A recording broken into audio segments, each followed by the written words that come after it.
So curating lineups. I mean, I do say ideas first, budget after, but like obviously, you know, you do have to think about budget a little bit. But I have so many lists on my phone just of people that I want to get, and how we kind of break it up is making sure that a chunk of the lineup is dedicated to pioneers, OGs, like foundation. And then there's the Rupture crew, there's our residents, there's people who have been releasing music on our labels. And then the bit that I get the most joy out of is that little space where we can have new artists or local artists come through. And not always for the warm-up set. Like a lot of the time it is, but it's so nice when we can give people, like we did on our birthday, we gave this wicked DJ. It was on at like 1 till 2 and it was popping off, and it was such a vibe because he was just brilliant. And when you have 2 rooms at Corsica, there's a lot more space to be able to do that. It's much harder when there's just 1 room.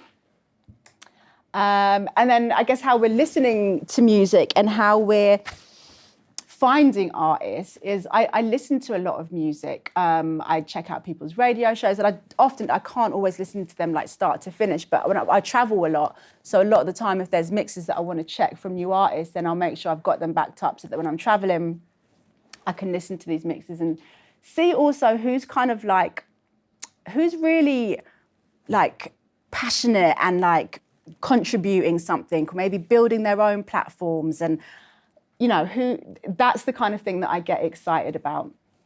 And word of mouth, a lot of the time I get recommendations from people of who I should check out, who's smashing it at the moment. Yeah, and then I guess for the promoters out there, you maybe understand it's like you'll sometimes put a couple of artists together that suddenly make something exciting happen, or suddenly make the page come alive a little bit in some kind of way. And these were like just a couple. We've got Storm and Peverillis. We've got a night at Trinity Centre next Friday. Crust and Tim Reaper, I mean, they've kind of got this, Tim's just remixed an old school Crust track, Sherelle Noxie. But a lot of the time it's piecing, it's the combination of artists that you've got together that just brings those kind of, that excitement on the page. So, and then, yeah, artists from a diverse range of backgrounds and genders. The thing is that it's so easy to do that now that is almost like a final little check. All right, are we good? Is this, have we got enough women? Have we got enough Black women? That is really important. And is it just like looking like, yeah, gorgeous and all good together? So this is our night at Trinity. Anina and Artificial Red are Bristol-based.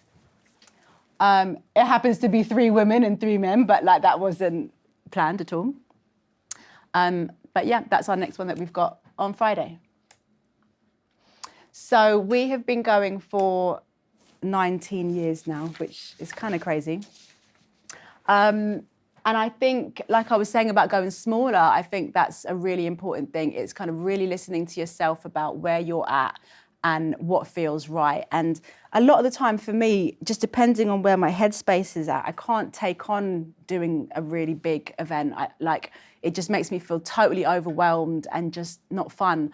And that's why for us, we've always tread really cautiously and slowly and tried to keep like as authentic as possible. And as your tastes change, then the night should change with it. You know, like you don't want to kind of box yourself in and feel like you have to stick to like a certain formula. You know, we've done nights where we've had dubstep, we've had Abashanti playing like old school roots reggae. I don't know if any of you know, like 2562 has played for us before in the middle, just like throwing little curveballs. And I think actually now more than ever, like people are a lot more open to a bit more variation within music. And it's kind of cool. You know, there's like jungle techno's really popping off at the moment, this kind of 4 to the 4 stuff. And with that, you can kind of lean really techno-y. And it works actually on the dance floors, like as does a lot of dub. Yeah, absolutely essential to feel connected to the music. And I feel like sometimes when you don't feel connected to the music, it can start to feel like a bit of a chore. And also taking breaks is okay. When I had my first child, I had to slow down a lot. And that was great, you know, missing something and having some space or distance from something gives you a perspective. You can kind of zoom out a little bit and fall back in love with it, which I think is so important.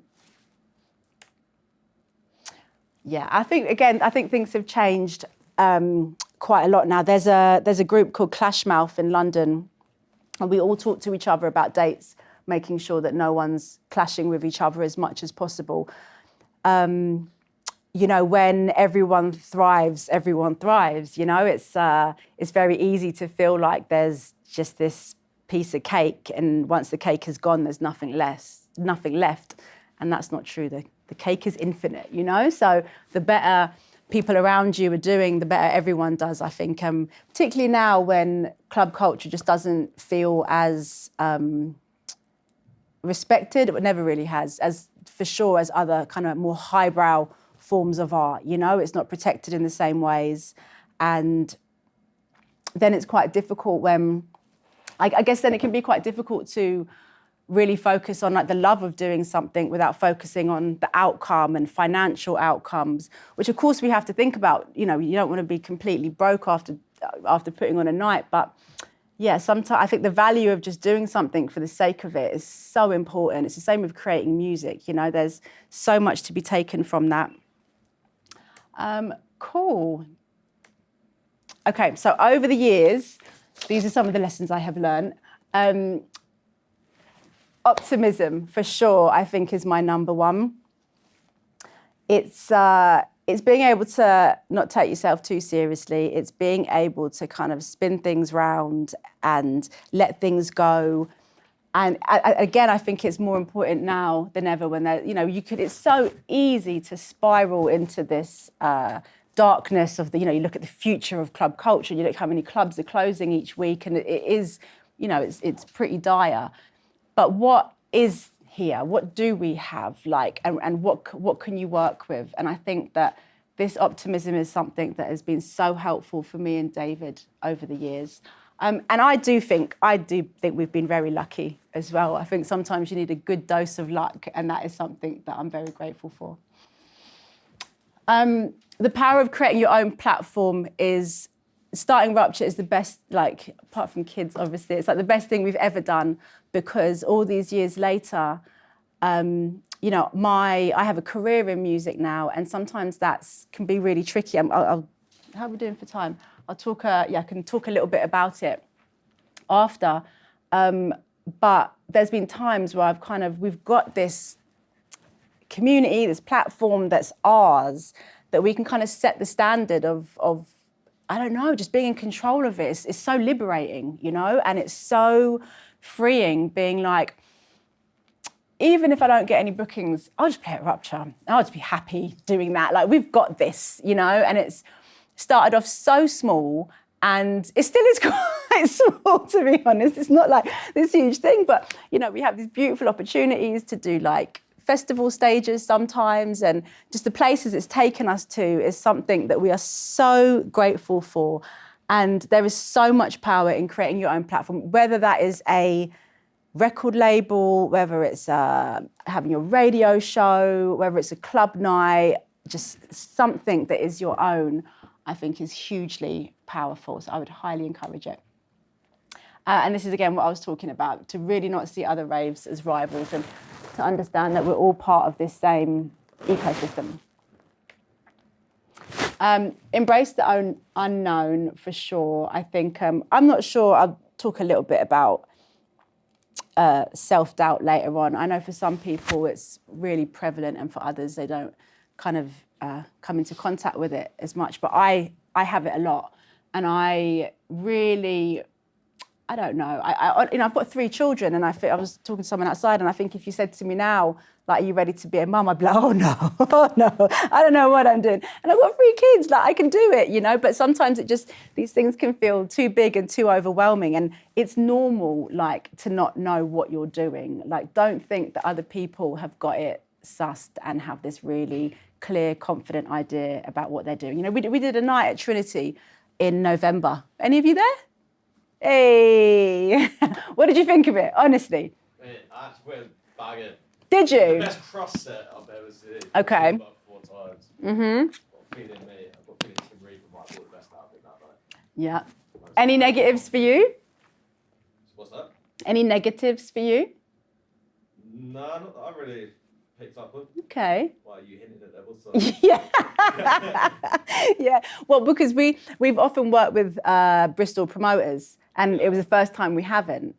So I turned up and it's like pretty much sold out. I was like, we're just so focused on tickets, we've done it. And I was like, it's so light. It's really bright here. And I forgot about lights and lasers. And for me, you know, and I just kept being like, how have we been doing this for 18 years? And I've turned up and totally forgotten about light, and I couldn't let it go. Everyone's like, it's not that bad. But the music's that good. Do you know what I know. I do remember that. Do you? Yeah. I'm going there after here, actually, to try and see. It down on vinyl for an hour and a half. It was pretty good. Thank you. Optimistic, you see? Yeah, but, you know, like, we just totally forgotten about lights. And the problem is with the smoke machine is that you couldn't have it on for too long because it would trigger the fire alarms. So it was this kind of thing. So, I mean, to be honest with you, because Trinity is not a club, it's quite hard. You've got quite a lot to work with. So I have forgiven myself now. But this is what I mean. It's like mistakes do happen all the time. And out of that, like, it's so cliche, but it's the hard times, it's the problems, it's the things that go wrong that are so helpful to us in moving forward and improving and making things better. So hopefully next Friday will be darker and more lights. And I think, collaboration is brilliant. I think working with people is fantastic. Just, you need to check yourself and people's egos a lot, because it's so easy for a little bit of kind of like power or success. And it's not that it changes people, it's just it can, I don't know, give people a bit of a sense of entitlement. I think in a way, again, I was quite lucky that I was treated badly by so many people when I was starting. It made me go, I'm just never going to do that, because I know what it feels like to be on the other end of it, and it feels really shit. I am really bad at getting back to people. I'm not saying I'm perfect, but like, I would never ignore someone or try and intentionally humiliate someone.